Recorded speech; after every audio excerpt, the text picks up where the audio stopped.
Welcome to AB Heating and Cooling. Today I had a customer who gave me a call about a gas leak inside their house. So what I'm going to do is I'm going to test to find out where the leak is coming from. What I'm going to use is a TIF8800X. It's a gas leak detector. What you hear right now is it's calibrating itself. Well, it's already been calibrated. So what I'm going to do is I'm going to go ahead and touch every joint or try to find out where the origin of the leak is coming from right now. So I'm going to use this little sniffer here. That's what I nickname it. I put it in here. I don't find anything at all. Nothing coming from the gas at all. No gas coming from the furnace at all. So now I'm going to come outside of that. And what you're going to hear also is you're going to hear this thing actually pick up at one point when it smells the gas.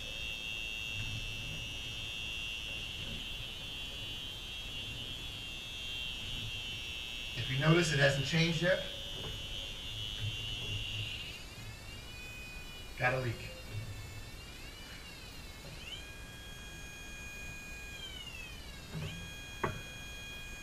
Where I'm picking the leak up from right now is I'm picking it up at the union on a hot water heater.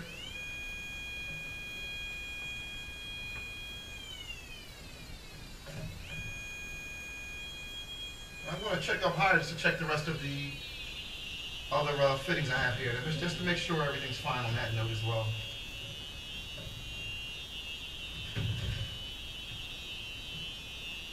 We look good every place.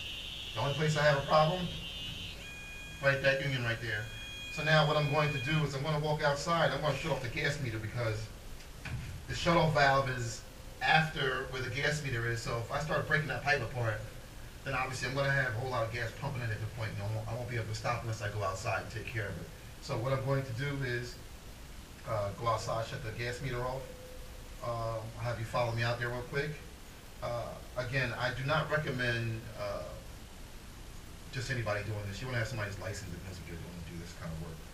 You don't want to have an issue where you end up taking something apart and the gas keeps pumping in the house, and now you got a house full of gas. And at that point, once the oxygen level gets to the point where the gas overrides that, then obviously it becomes very combustible in the house and you can blow the house up. So I would not recommend just the average person doing this. So you smell it, call somebody to come out immediately and take care of it.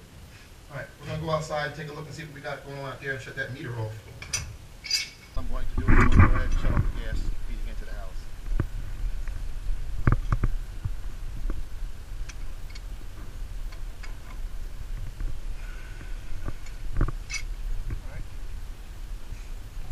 We should be tight.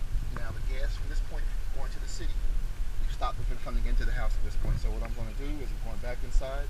I'm going to disassemble the union, put pipe dope on there, which is like a thread, it's like a sealant, like Teflon tape.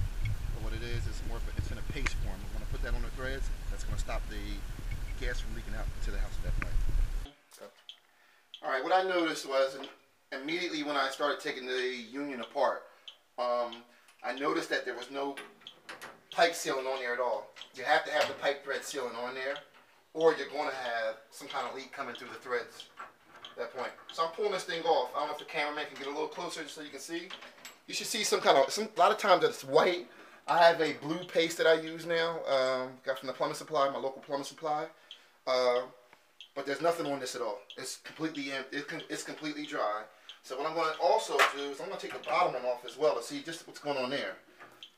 See what I just did? How easy that just came off? Without almost 2 fingers, I was able to take that apart. So also, it wasn't tight.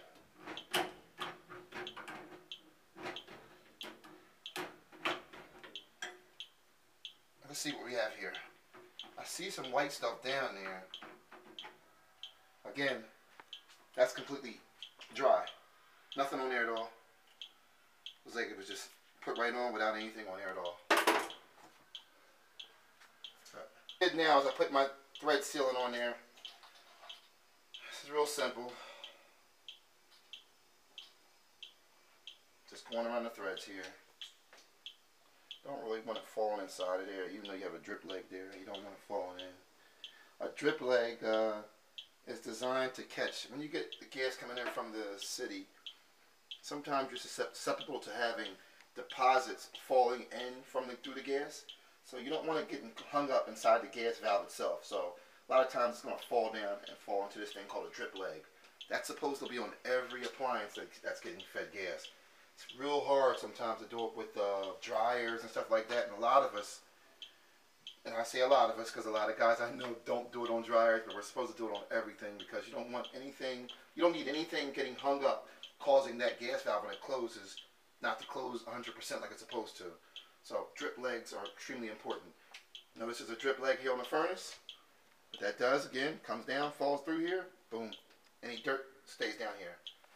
Alright, now, with that drip, I put my sealant, I'm just going to go a little overboard here. I don't do this, I don't always do this, and I'll be honest, I don't always do this, but I'm just going to do it now because we had a leak here. I put it on here, and I also put it on the inside of the fitting itself as well.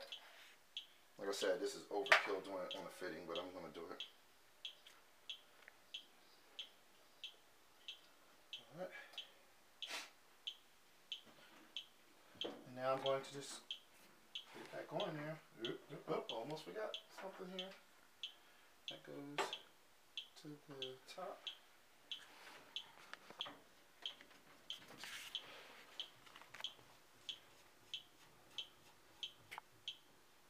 Alright, this is my gas leak detector. It's a soap bubble test. All I do is dip it in solution from the joints. I check stuff out at that point. And immediately when you start seeing something leaking, I should have done this in the beginning so you could have seen this as well. You'll see the bubble start forming up on here. I see no bubbles at all here.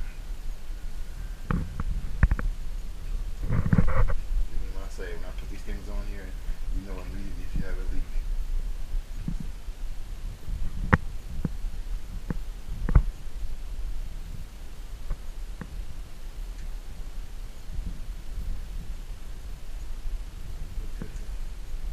Everything looks good. I could actually smell the gas when I walked into the house. Now I'm not smelling anything at this point on the other side.